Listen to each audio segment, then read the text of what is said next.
Deus, glória a Deus. Deixa eu perguntar um negócio para você. Você crê que o Todo-Poderoso está aqui? Não é uma palavra assim de motivação, não, uma verdade mesmo. Se você entende isso, o Todo-Poderoso está aqui. A gente estava cantando aquela música, eu estava pensando nisso, o Todo-Poderoso, o grande eu sou, está aqui. E mais, Ele está em nossos corações.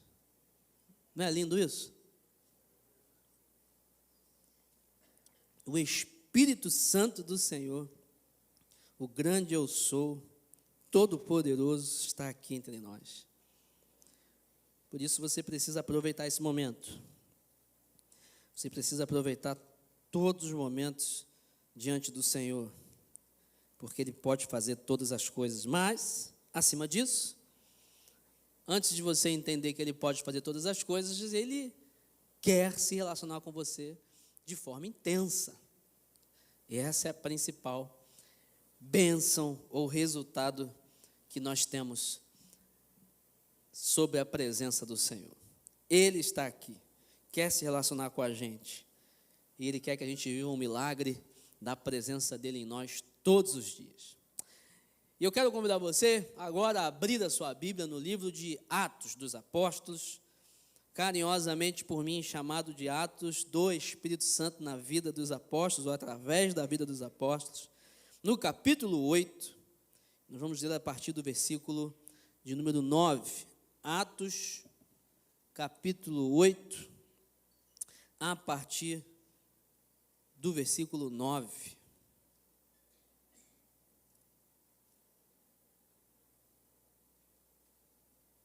Atos 8, a partir do versículo de número 9.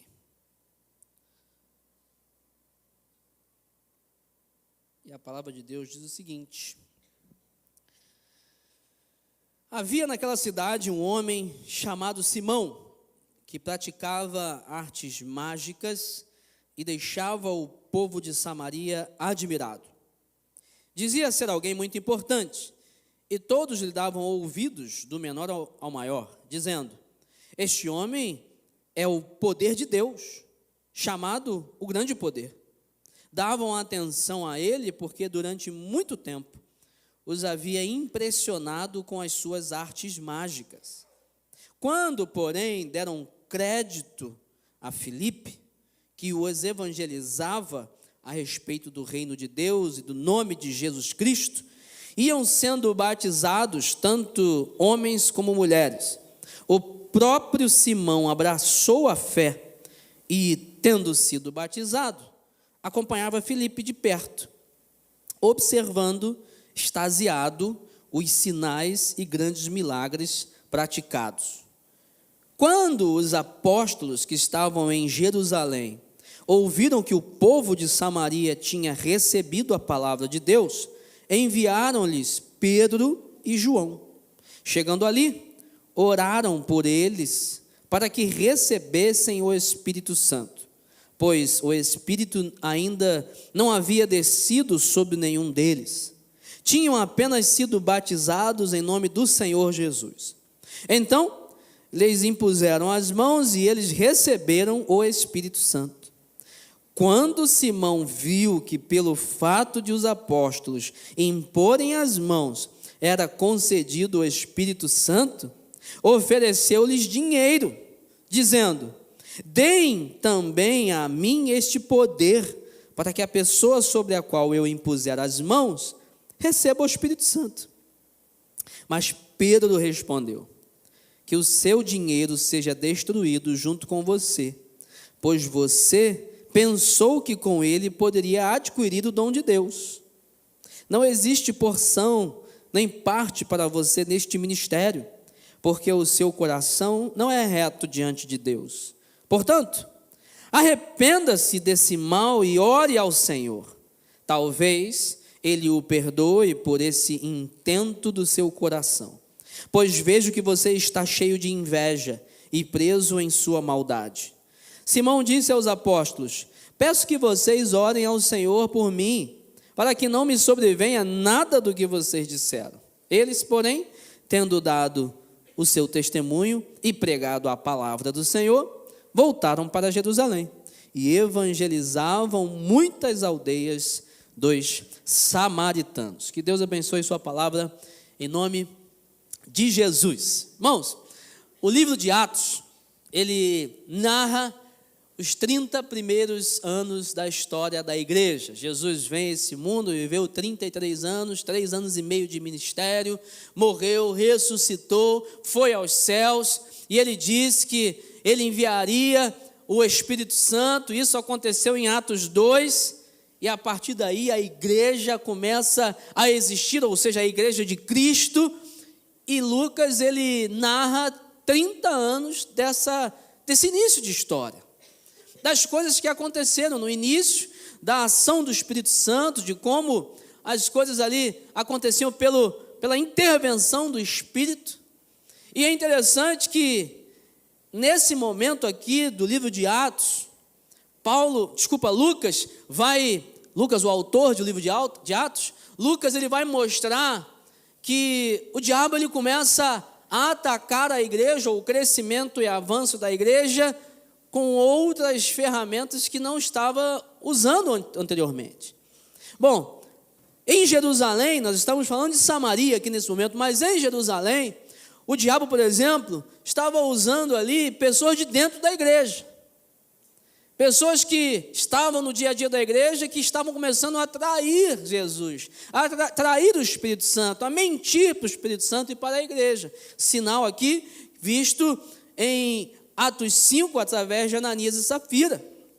Você lembra muito bem, Ananias e Safira, eles viram Barnabé vendendo uma propriedade de grande valor. Barnabé doou toda aquela propriedade, e era uma propriedade, um local valioso. Ele vai e doa com coração puro, só que ao doar, ele fica famoso, porque ele entregou todo o dinheiro na igreja, e as pessoas, uau, que coração, que homem bondoso, que homem de Deus. Ananias e Safira olham aquilo e falam assim: nós queremos isso aí também, nós queremos ser aplaudidos também. Eles vendem uma propriedade, só que ao invés de entregar tudo, entregam parte. Chegam diante dos líderes e falam assim: não, isso aqui é tudo. Pedro ainda fala: é tudo mesmo? É tudo. Morrem na hora, porque mentiram para o Espírito Santo. Depois disso, você vai ver que o diabo, ele começa a perseguir os cristãos através do Império Romano, prendendo e muitas das vezes matando os cristãos. Isso aconteceu, por exemplo, em Atos 4, 3, 5, 18. Você vai ver depois, em seguida, a morte de Estevão, em Atos 7. Estevão, escolhido para cuidar dos órfãos, das viúvas, estava ali para cuidar das pessoas, homem cheio do Espírito Santo, mas ele é perseguido, levado a tribunal, condenado e apedrejado. O diabo usando a perseguição, tanto do Império Romano, como de mestres da lei judaizantes, fariseus, para aprisionar e até matar os cristãos, os líderes da igreja. E aí nós chegamos em Atos 8. Atos 8, essa perseguição aumenta de forma tão grande que eles começam a ter que sair de Jerusalém. Aqui não tá, o mar não está para peixe não, a gente está morrendo. Então vamos sair daqui. Só que essa perseguição até que foi providencial, porque através da perseguição eles saíram de Jerusalém e o evangelho começou a ser pregado em todos os lugares. E chegamos em Samaria. Bom, Samaria, o local dos samaritanos, a Bíblia diz que havia uma rincha ali dos samaritanos contra os judeus, porque os samaritanos eram os mestiços. Pessoas do povo de Israel que começaram a se unir com outros povos e geraram um outro povo de uma outra etnia, vamos falar assim, de uma outra classificação. Olha, não é mais judeu, são samaritanos. E o povo judeu não gostava. E eles chegaram aqui agora e começaram a pregar para os samaritanos. E agora em Samaria, o que Satanás faz? Ele começa a usar uma tática que ele usa até hoje. Ele começa a tentar impedir a igreja através de falsos cristãos, através de pessoas que até estão dentro da igreja, até que como você leu, abraçaram a fé. Ou seja, eu gostei desse discurso, eu gostei, eu quero saber mais sobre isso, quero andar com vocês, quero ir para a célula, quero aprender mais. Mas, na verdade, não se converteram de verdade. Ele começou a intentar quanto o crescimento da igreja de forma diferente. Aqui nós vemos a história de um homem chamado Simão, um mágico. Fazia coisas miraculosas, coisas sobrenaturais, e isso chamava a atenção das pessoas. Em um mundo ou um lugar onde há uma certa ignorância, quando você começa a fazer coisas que fogem ao entendimento, duas coisas podem acontecer: ou você é odiado e afastado, ou você é adorado. E com Simão, a segunda opção foi a escolhida. Ele começou a chamar a atenção das pessoas e ganhar dinheiro, ganhar status. Era convidado para festas importantes. Líderes da região conheciam Simão. Ele era uma pessoa de influência, de referência. Simão era popular, um showman, mas ele não era um cristão verdadeiro. Era um extraordinário, mas não autêntico. Amava os holofotes, mas não amava a verdade. Exteriormente, realizava coisas extraordinárias, mas interiormente havia mentira e hipocrisia. Warren Wiersbe vai falar o seguinte: o poder das mágicas de Simão vinha de Satanás e era usado para engrandecimento próprio. Mas o poder manifestado por Filipe vinha de Deus e era usado para engrandecimento do Senhor. Um tinha o poder do inimigo, de Satanás, e esse poder fazia com que ele mesmo fosse engrandecido, porque tem uma coisa que é interessante: Satanás, ele não liga de ser nem conhecido. Satanás não está preocupado em ser famoso. Ele age na mentira, na escuridão. Ele é low profile, né? Como diz aí, não precisa nem falar de mim não, finge que eu não existo. Mas ele vai tragando você e afastando você de Deus. Ele não quer engrandecimento para ele não. Ele quer que você se engrandeça, que você ache que é o cara, que é a moça, que é o tal, que você trabalhe o seu egoísmo, sua vaidade. Interessante, né? Quem é antigo aí, gosta de filme. Eu não vi não, mas me falaram que esse filme era bom, que é o Advogado do Diabo. Você já viu? Que aí tem que ter uns 50 anos para ver. Estou brincando. Eu vi esse filme. Mas ele fala assim, olha, quando chega lá para o advogado, que se perdeu totalmente, o diabo fala assim: eu fiz alguma coisa? Não, só alimentei a sua vaidade. Eu só alimentei os seus desejos. Agora, Filipe não. Filipe estava ali manifestando, que a Bíblia diz o seguinte, que Simão começou a ficar extasiado. Como é que você faz isso, cara? Rapaz, tu ora, as coisas acontecem. Aqui, você fala, as pessoas querem te seguir. Nossa, esse negócio é bom demais. Só que Filipe usava o poder de Deus para engrandecimento do Senhor. Simão olha para Filipe pregando o evangelho e crê nisso. Ele na verdade acredita. Fala assim: esse negócio é legal, eu gostei. Tem valor nisso aí. Tem resultado bom, eu quero isso aí. Só que, infelizmente, ele crê não da forma que nós entendemos como deve ser, né, a nossa atitude de crença no Senhor. Ele, na verdade, vê valor que ele poderia obter através da pregação dessa mensagem. Só que aí, os apóstolos lá em Jerusalém sabem desse negócio. Chega lá um pombo correio e fala assim: você não sabe da maior, meu irmão. Lá em Samaria o evangelho começou a ser pregado e as pessoas estão aceitando Jesus. É mesmo? Samaritano? Então temos que ir lá ver esse negócio. Mandaram Pedro e João lá. Pedro e João fazem uma viagem, chegam em Samaria e falam, e veem assim: realmente, rapaz, esse negócio está acontecendo mesmo. A gente pensava que era só para a gente, mas na verdade é para todo mundo. E aí eles perguntam o seguinte: vem cá, mas vocês se batizaram? Nos batizamos? Nas águas? Sim. Como é que foi esse negócio? Aí foi assim: mas você recebeu o Espírito Santo? Não, ainda não. Então vai ser agora. Pedro e João chegam e oram sobre eles, e diz a Bíblia que eles recebem o Espírito Santo. Eu preciso fazer um parênteses aqui para te explicar uma coisa. Por que isso aconteceu? 4 vezes no Novo Testamento, no livro de Atos, você vai ver um derramado Espírito Santo de forma diferente, ou diferente importante, né? 4 vezes iguais, mas de forma impressionante, em locais diferentes. Você vai ver isso em Atos 2, lá no Pentecostes, diz a Bíblia que o Espírito Santo desceu, um vento, um barulho como de um vento impetuoso, o Espírito Santo desce e toma a vida de todo mundo. E aí tem aquele fenômeno que muita gente de várias nações ali, e eles começaram a profetizar, começaram a falar, e cada um começou a entender o que eles estavam falando na sua língua. Pessoas falando em hebraico, outros entendendo em japonês, outros entendendo em alemão, e eles ficaram impressionados com a manifestação do Espírito. Você vai ver isso também acontecendo lá com os samaritanos, como eu li aqui em Atos 8. Pedro ora e o Espírito Santo desce sobre eles. Você vai ver lá em Atos 10, lá com os prosélitos, ou seja, aqueles que já eram simpatizantes ali do judaísmo e estavam ali simpatizantes ao cristianismo, querendo Jesus, querendo saber, e aí eles oram e o Espírito Santo desce sobre eles também, sobre os gentios. Ou seja, em Jerusalém aconteceu, em Samaria, agora com os gentios também acontecendo. E você vai ver lá em Atos 19, lá em Éfeso, quando o Espírito Santo desce também e toma a vida daquelas pessoas, e ali uma manifestação poderosa do Espírito Santo. Mas por que isso acontece?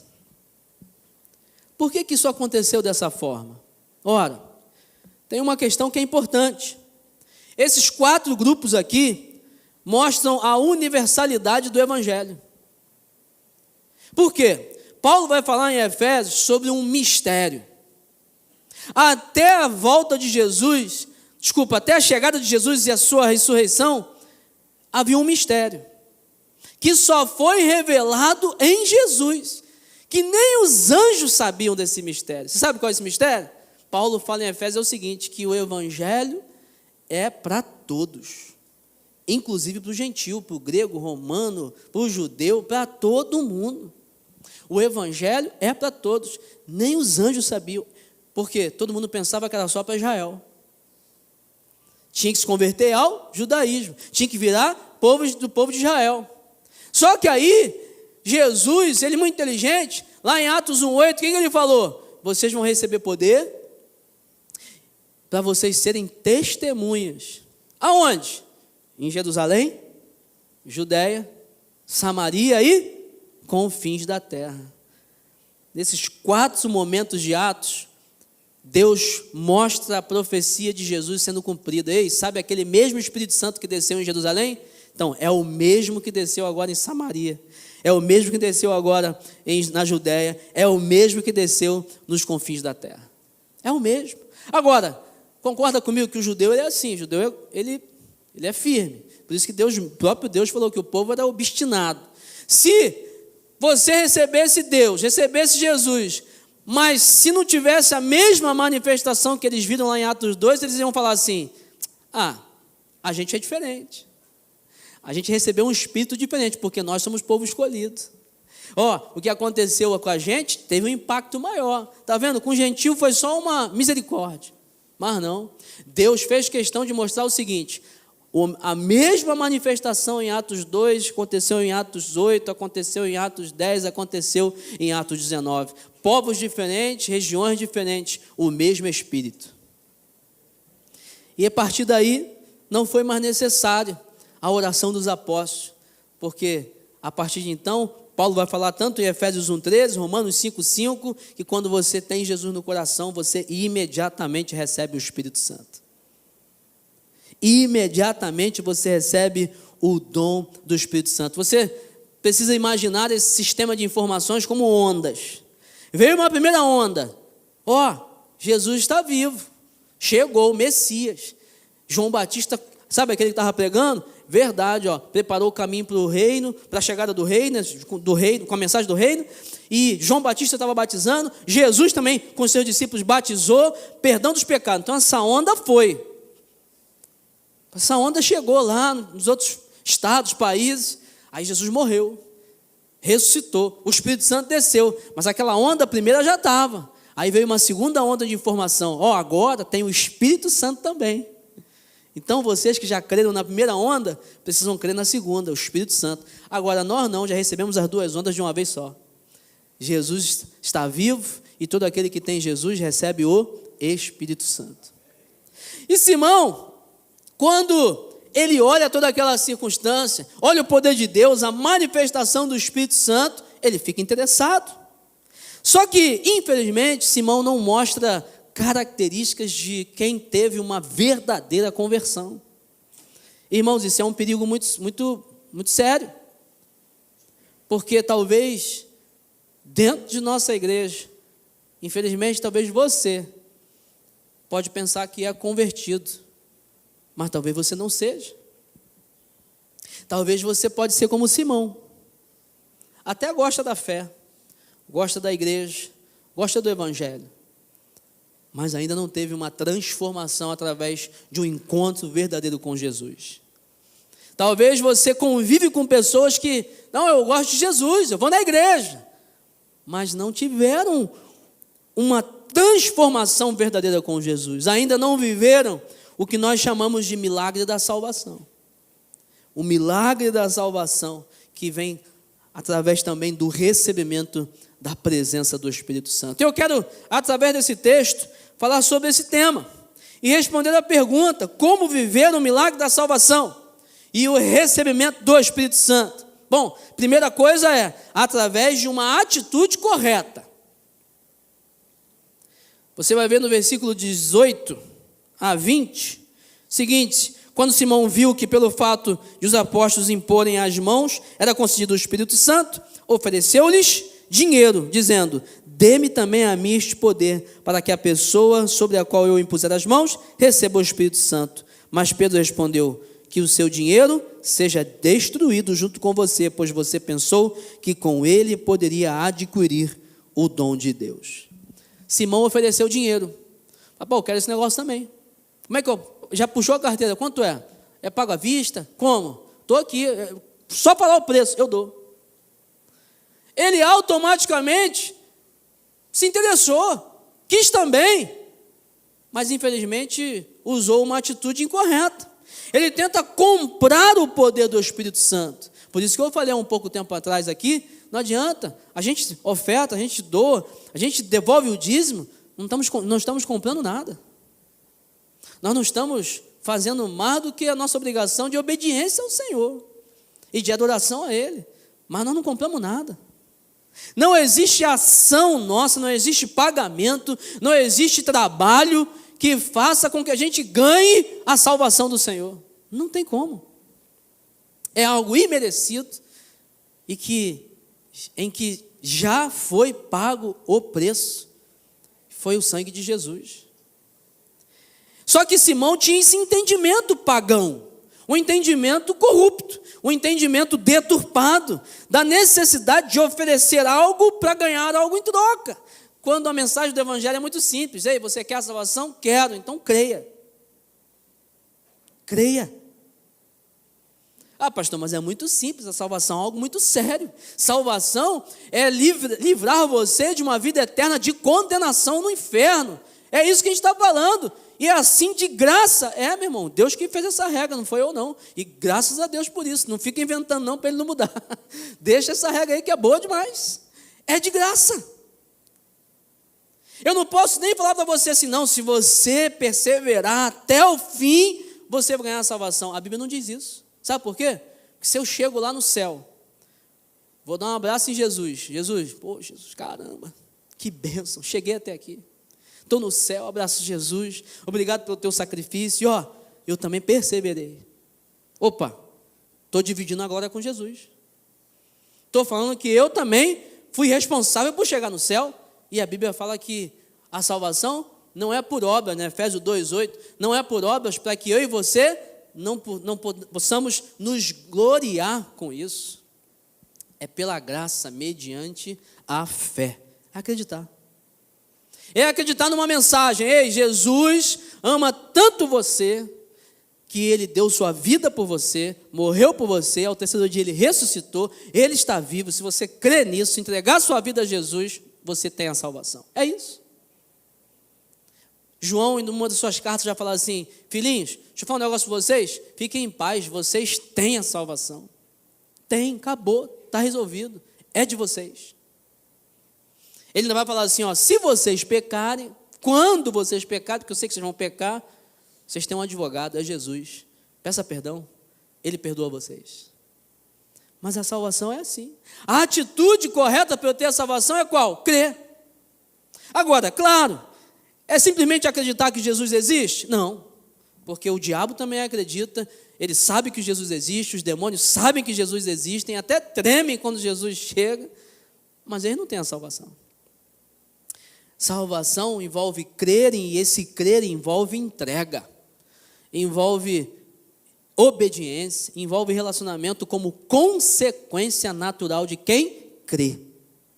Eu creio, por isso eu me entrego. Eu creio, por isso eu busco conhecimento. Eu creio, por isso eu me relaciono. Mostro frutos de alguém que crê verdadeiramente em Jesus. Lá em João 17,3, a Bíblia vai falar que salvação ou vida eterna é crer em Deus e crer em Jesus. João 3,16 vai falar que porque Deus amou o mundo de tal maneira que deu seu Filho unigênito para que todo aquele que nele crê não pereça, mas tenha a vida eterna.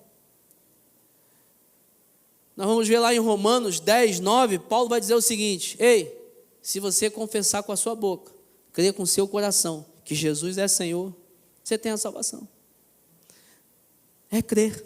Essa é a atitude. Você quer o Espírito Santo? Você quer o poder do Espírito Santo? Creia. Entregue a sua vida. Passe a viver uma vida que mostra que você crê de fato em Jesus. Como fruto disso, como consequência. E você vai ter a salvação. Simão, talvez com esse pedido, estava interessado em reaver o seu prestígio. Ele poderia pensar assim: rapaz, eu preciso desse negócio de novo. Eu preciso desse negócio porque eu quero ser o cara de novo. Eu quero ser o showman, porque vocês estão roubando a atenção. Ele, na verdade, não queria um relacionamento com Jesus. Ele queria impressionar as pessoas. Ele não entendeu que com Jesus o poder não é nosso, é de Deus. É dele, não vem agora para mim. Não podemos ter uma atitude de crer em Jesus para usar o poder. Não, nós usamos o poder como consequência do crer, mas não é o objetivo de crer. Precisamos crer que o maior objetivo é Ele, se relacionar com Ele eternamente. Jesus, Ele já pagou o preço, fez todo o trabalho.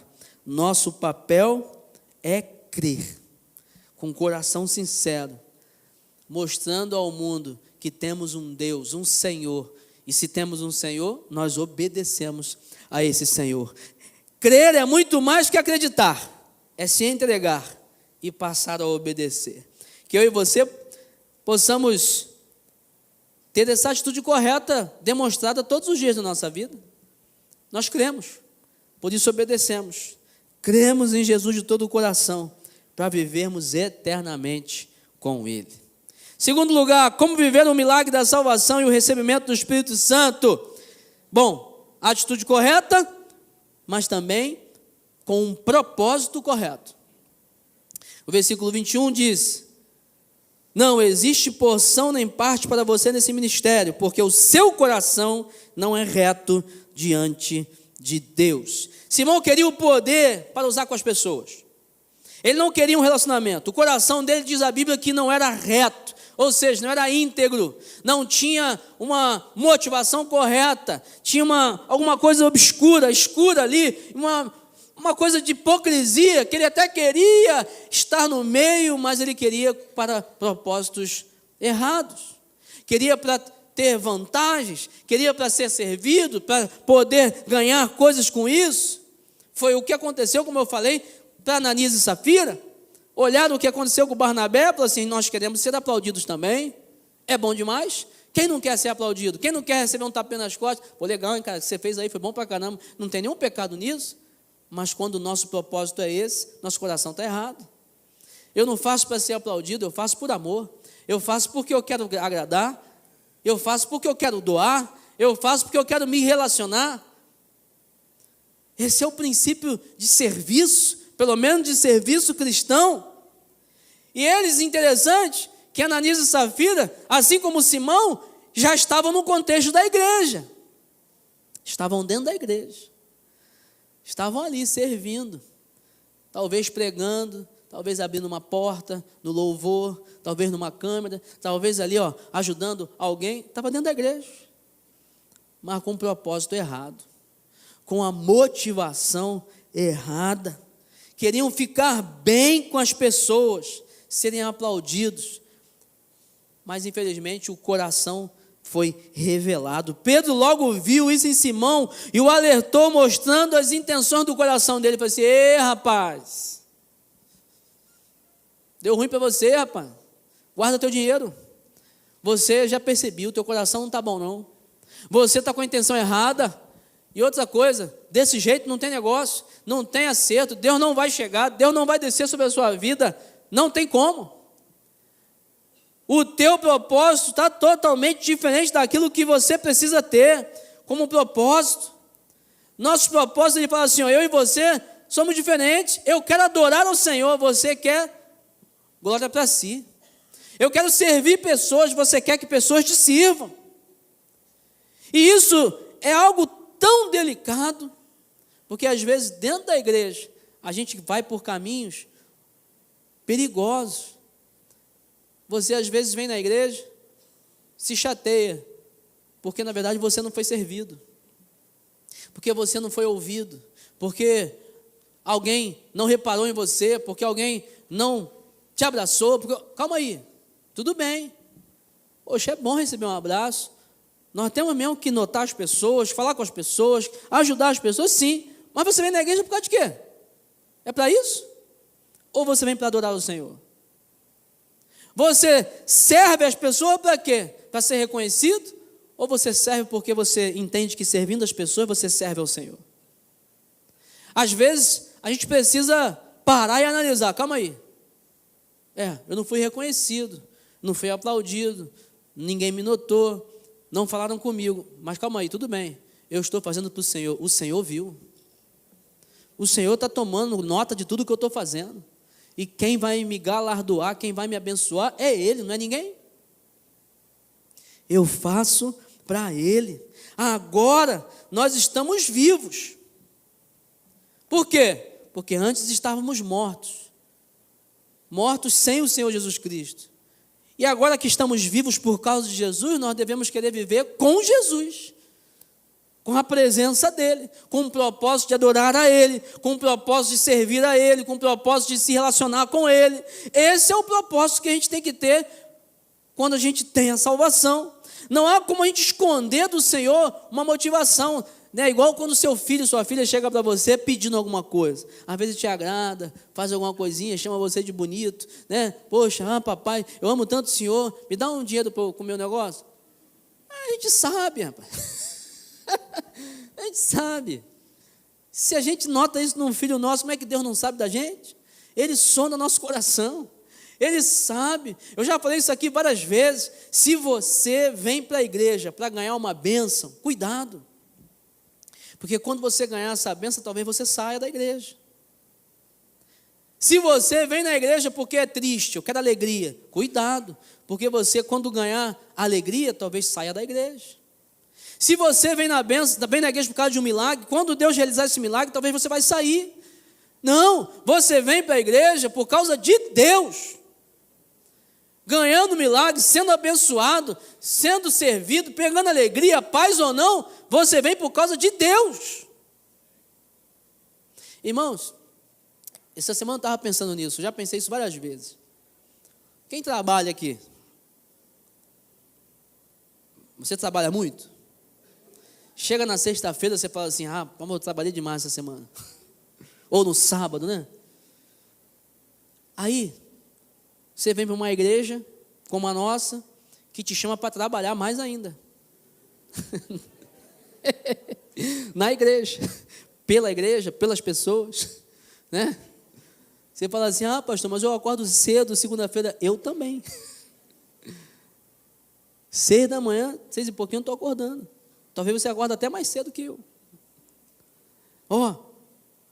Todo dia eu trabalho. Eu também. E você também, talvez, todo dia trabalha e nós estamos no meu barco. Aí, eu às vezes já cheguei a pensar assim, rapaz, mas esse negócio de cuidar de gente, pastorear e tal, é liderar célula, é estar no ministério, isso é muito trabalho. Aí às vezes alguém pisa no nosso pé, alguém fala mal da gente, alguém chateia a gente. Teve um dia que eu parei e o Espírito Santo falou comigo assim, né rapaz, você está sofrendo muito. Mas não é nem 10% daquilo que homens e mulheres de Deus já sofreram. Aí eu comecei a lembrar, Tiago foi morto à espada, Pedro de cabeça para baixo, Paulo degolado. É melhor eu ficar nesse sofrimentozinho aqui mesmo. Não chega nem aos pés do que homens e mulheres de Deus já sofreram. Senhor, me desculpa, porque eu estou sofrendo é pouco. Pelo teu evangelho, pela igreja, pelo Senhor, é pouco. Eu ainda tenho casa legal, ainda durmo, como bem. Teve festinha aqui agora. Eu peguei mais doce salgadinho que foram me dando do que o pessoal comeu na festa. Toma aqui, pastor, toma aqui. Não precisa não. Mas que vida boa é essa, gente? Aí você fala assim, pastor, você não sabe o problema que eu tenho. Você não sabe o que eu tenho. Todos temos problemas. O problema é que às vezes a gente se esquece do propósito. Qual é o meu propósito aqui?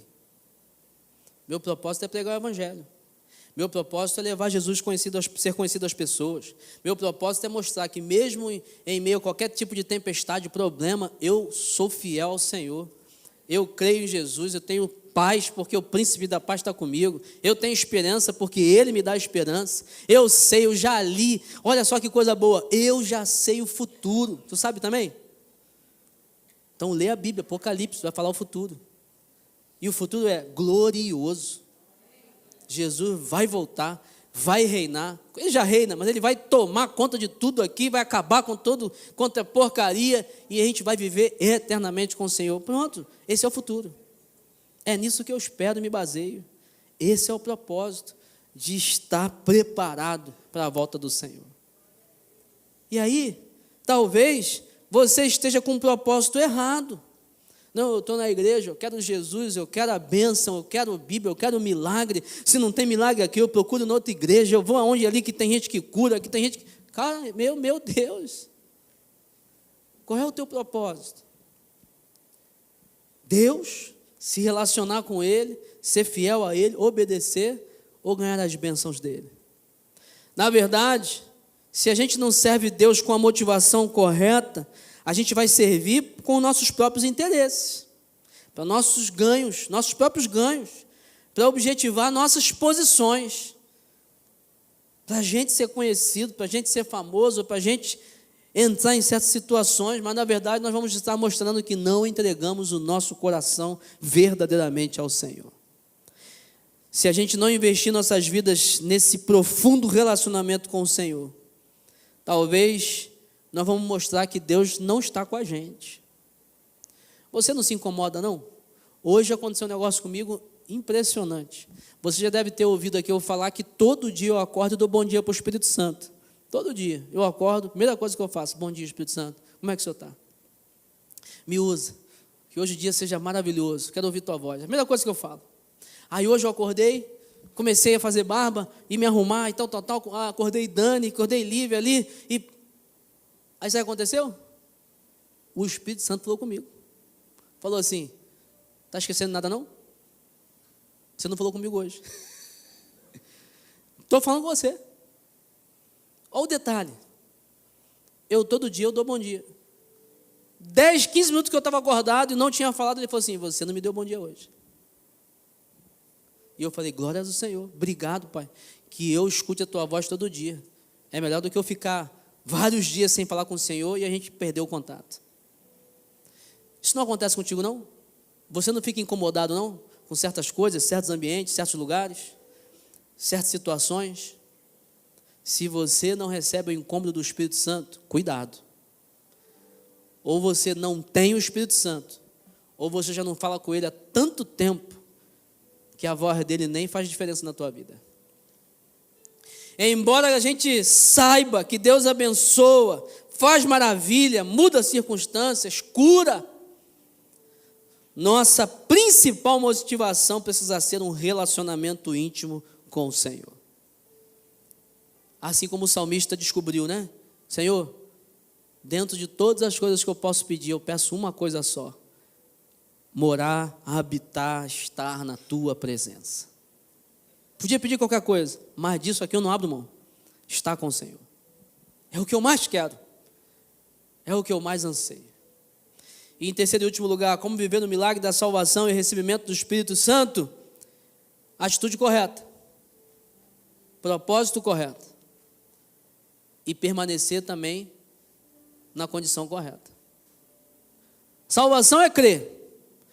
Mas para desfrutar e desenvolver a salvação e o relacionamento com o Espírito Santo, você precisa permanecer, aí sim, na condição correta. Paulo vai falar lá em 2 Timóteo 2 o seguinte, ó, você sabe, na casa do Senhor tem vasos, vaso de honra, vaso de desonra. Ambos estão na casa do Senhor, mas alguns com inclinações erradas, vaso de desonra. Outros com inclinações honradas, buscam o Senhor, vasos de honra. Nós temos que decidir qual tipo de vaso a gente vai ser, o de honra ou o de desonra. Aquele que creu, tem o Senhor, recebeu o Espírito Santo, mas valoriza, ou aquele que menospreza? Aquele que apaga o Espírito Santo, que entristece o Espírito Santo.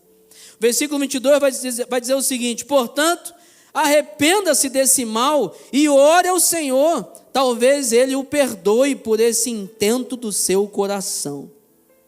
Simão não demonstra um coração arrependido. Depois ele vai falar o seguinte: não, ora aí para que essas coisas não aconteçam comigo. Rapaz, não entendeu. Ele não entendeu que o que Pedro estava alertando é o seguinte: cara, tem uma porta aberta para você ainda.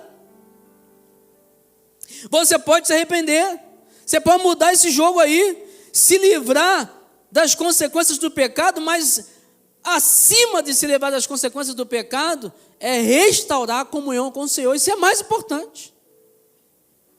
O mais importante a conversar, a entender sobre pecado e consequência, não é que eu vou sofrer porque eu pequei, eu vou adquirir uma doença, eu pequei e perdi dinheiro, eu pequei e perdi família. Não, o pior é pecar e quebrar a comunhão com o Senhor. Isso é o pior. Porque é igual casamento. Você que é casado, você chega em casa, sexta-feira, sábado, doido para ver a mulher ou ver o esposo, né? Doido para, vamos tomar um banhozinho, vamos ver um filme, vamos namorar, né? Assim, é legal, tomara que você tenha essa vontade mesmo, porque é de Deus esse negócio. Você é casado, aí você chega em casa, não percebe que ela fez a sobrancelha, que é difícil, né, irmão? Ô luta, não percebe que ela pintou a unha com uma cor diferente. Não sei você, mas eu sou péssimo nesse negócio da unha com meu pai do céu. Não percebe que o cabelo está diferente. Ou então você é igual a mim. Minha esposa não gosta que eu entre de chinelo, de sapato em casa. Eu entro com sapato em casa. Acabei de limpar tudo. Aí o que acontece? Chateei ela, poxa. Vou conseguir ver aquele filmezinho? Não vou. Vai ficar chateada, né? Vou ter que chegar, minha filha, me perdoa, me desculpa, eu não percebi. Tem que pedir perdão, tem que pedir desculpa. Não é não? Por quê? Porque o meu erro fez com que a comunhão fosse quebrada. A minha atitude errada fez com que o meu cônjuge ficasse chateado. E aí não tem brincadeira. Chateado não tem como. A mesma coisa acontece com Deus. Todas as vezes que eu peco, automaticamente quebra a minha comunhão com o Senhor. Deixei de ser filho dele, deixei de ter salvação, deixei de ser marcado pelo selo do Espírito Santo. Não, estou na casa de Deus, sou vaso, mas a comunhão está quebrada. Preciso chegar a Deus, falei o que não devia, né? O Senhor me perdoa? Aí sabe o que Deus faz? Aí, Deus não faz igual algumas mulheres ou homens, né? Fica de bico, fica assim, fazendo, depois a gente conversa. Deus é na hora. Está perdoado, filho. Eu nem lembro mais. O que você cometeu? Não sei. Está perdoado. Jeremias vai dizer que Deus pega nossos pecados perdoados, confessados e perdoados, e joga nas profundezas dos mares. Eu gosto da citação de Moody, que Moody fala assim: ainda bota uma placa, é proibido pescar. Ninguém pode nem consultar. Esqueceu. Por quê?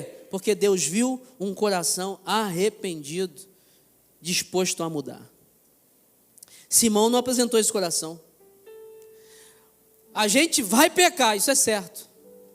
Mas se a gente tiver um coração arrependido, a nossa comunhão com Deus vai estar sempre em dia.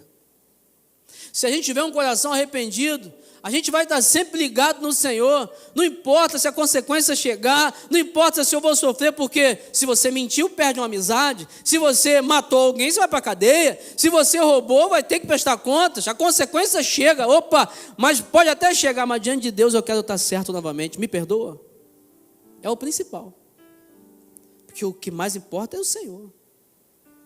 Eu assumo as consequências, mas eu quero estar bem com o Senhor.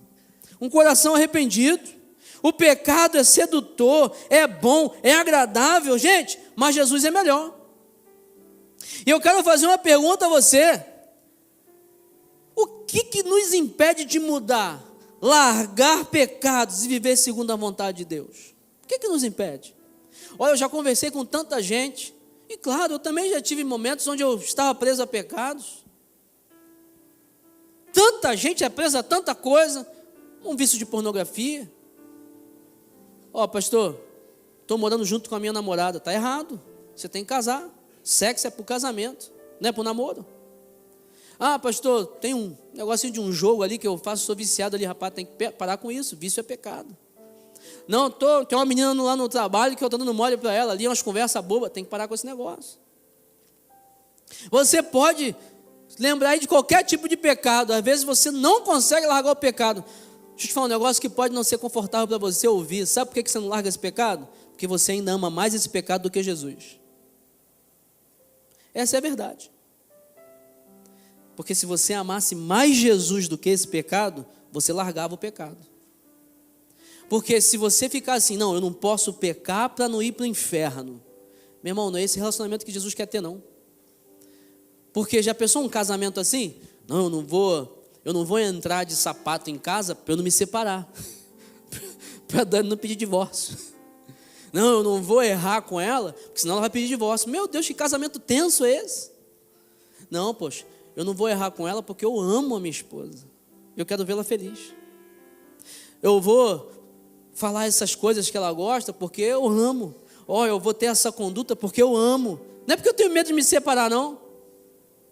É porque eu amo. E com Jesus tem que ser a mesma coisa. Eu tenho que largar esse pecado. Por quê? Porque eu amo Jesus. E entre Jesus e o pecado, eu escolho Jesus. É simples.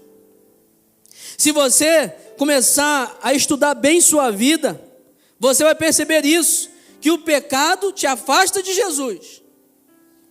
O salário do pecado é a morte, não é isso? Romanos 6, 23. Ou seja, que morte é essa? Separação, quebrou a comunhão. Então eu não quero pecar, porque eu amo Jesus. Eu não quero perder a comunhão com Jesus. Se não paramos de pecar, nós vamos começar a nos afastar de Jesus. Comunhão. Por isso, hoje eu e você precisamos fazer um inventário de nossas vidas. Sabe o que é inventário? Começar a pegar tudo que você tem na tua vida e etiquetar. Isso aqui é bom? É meu? Não é para mim, é para mim. Não, isso aqui Deus não gosta. Isso aqui é para o lixo. Isso aqui tem que sair. Então, você tem que começar a catalogar tudo na tua vida e falar o seguinte, isso aqui Deus não gosta. E se Deus não gosta, eu tenho que tirar. Irmãos, é simples. Pode dar trabalho, mas é simples. É uma análise simples. Você quer ver um negócio? A gente dentro da igreja, não estou falando só a gente aqui não, mas às vezes os crentes são sem vergonha. Por quê? Porque a gente bate palma, aplaude e investe em coisa que o diabo produz. Aqui está longe, né? Mas eu vou falar. Está longe que vai vir ano que vem. Meu irmão, eu falo abertamente. Para mim, Big Brother, crente que vê Big Brother é um negócio complicado. Crente vendo Big Brother, aquilo ali é do diabo, irmão. É o diabo que produz, que faz o roteiro, que escolhe as pessoas, que financia. Aquilo ali é tudo do diabo. Aí você vai assistir? Crente vai para carnaval? O nome já diz, é festa da carne. Carnaval, você vai assistir um negócio que é do diabo. Você vai prestigiar. Você vai para eventos onde ali tem promiscuidade, bebedeira, cigarro, tem droga, aí você vai lá. Que é isso, irmão? A gente tem que fazer uma análise. Será que eu estou condizente ou vivendo de acordo com a vontade do Senhor em todas as circunstâncias? Essa análise é muito interessante. Quando eu falei sobre a série aqui do temor do Senhor, eu falei sobre isso. Você precisa ver.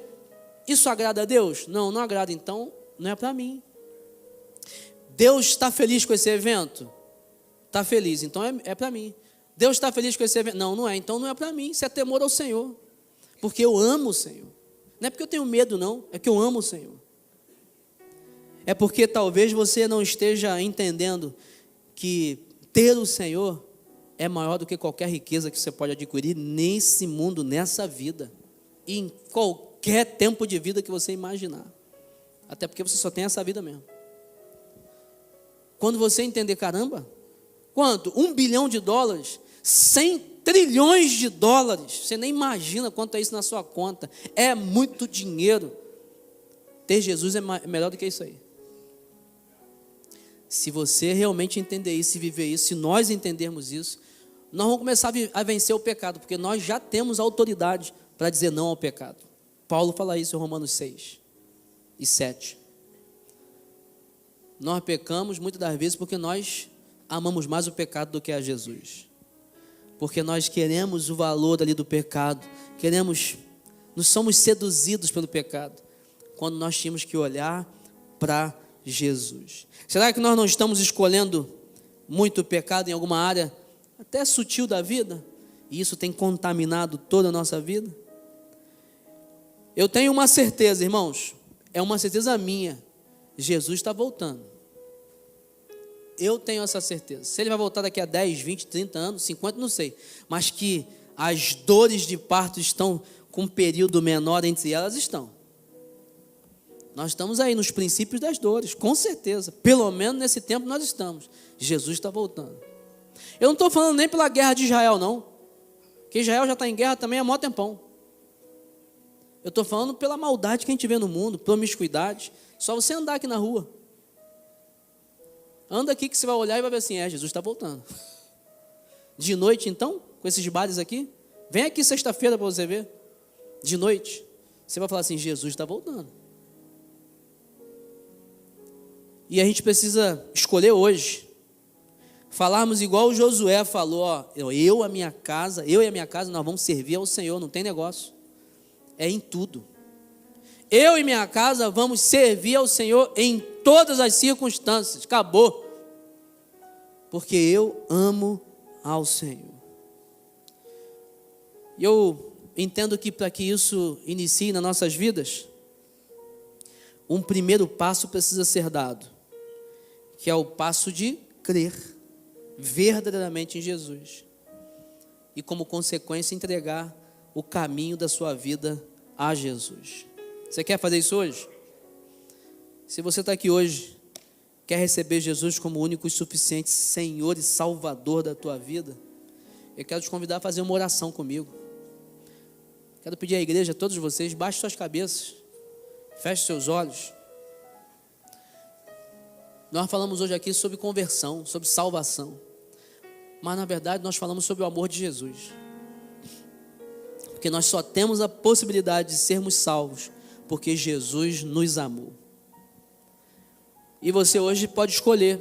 Você quer sair daqui hoje com essa salvação? Com essa certeza? Com um relacionamento com Jesus? Então entrega a tua vida a Jesus agora. Convida Jesus para morar no teu coração. E para que isso aconteça, basta dizer para Ele. Basta você dizer para Ele que quer, que aceita, que reconhece, que crê. no Senhor Jesus.